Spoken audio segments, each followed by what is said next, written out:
सब कहते हैं कि मरने के बाद कुछ भी साथ नहीं जाता है, सब यहीं का यहीं धरा रह जाता है। आदमी खाली हाथ आया था और खाली हाथ चला जाता है, लेकिन यह सत्य नहीं है। दुनिया में ऐसी कई बातें हैं, लेकिन वह सत्य नहीं है। आओ जानते हैं कि आदमी जन्म लेता है तो क्या साथ लाता, और जब वह मर जाता है तो क्या साथ ले जाता है। हिंदू धर्म कहता है कि व्यक्ति जो साथ लाया था वह तो साथ ले ही जाएगा, साथ ही वह भी साथ ले जाएगा जो उसने इस जन्म में अर्जित किया। क्या साथ लाया था और क्या अर्जित किया है, यह जानना जरूरी है। व्यक्ति जब जन्म लेता है तो अपने साथ 3 चीजें लाता है।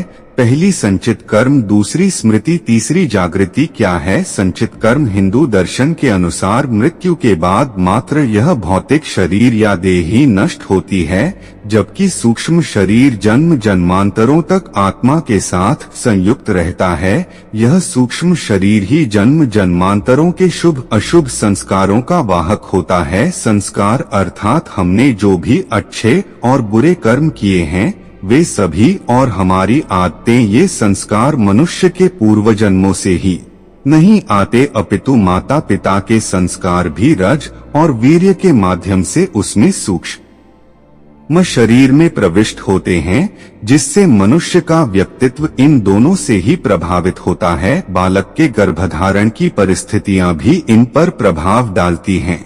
ये कर्म संस्कार ही प्रत्येक जन्म में संग्रहित एकत्र होते चले जाते हैं, जिससे कर्मों अच्छे बुरे दोनों का एक विशाल भंडार बनता जाता है। इसे संचित कर्म कहते हैं। अब जब व्यक्ति मरता है तो इन्हीं संचित कर्मों में इस जन्म के कर्म भी एकत्रित करके ले जाता है। दरअसल इन संचित कर्मों में से एक छोटा हिस्सा हमें नए जन्म में भोगने के लिए मिल जाता है। इसे प्रारब्ध कहते हैं। ये प्रारब्ध कर्म ही नए होने वाले जन्म की योनि व उसमें मिलने वाले भोग को निर्धारित करते हैं। फिर इस जन्म में किए गए कर्म, जिनको क्रियमाण कहा जाता है, वह भी संचित संस्कारों में जाकर जमा होते रहते हैं। क्या है स्मृति?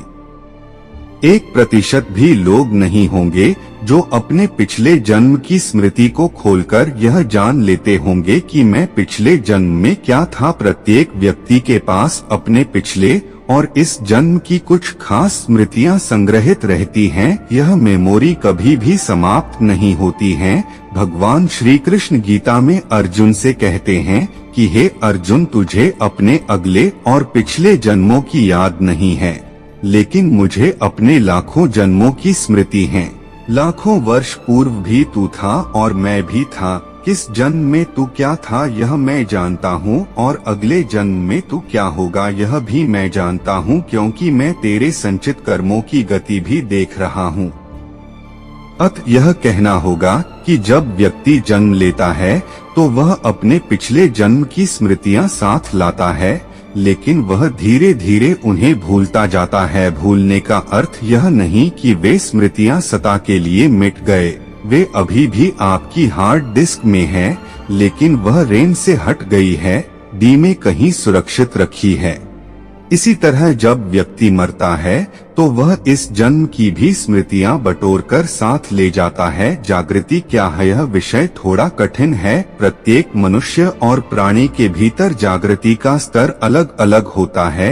यह उसकी जीवन शैली, संवेदना और सोच पर निर्भर करता है। उदाहरण के लिए हम समझ सकते हैं कि एक कुत्ता मनुष्य कम जागृत है, जैसे एक शराबी व्यक्ति होता है।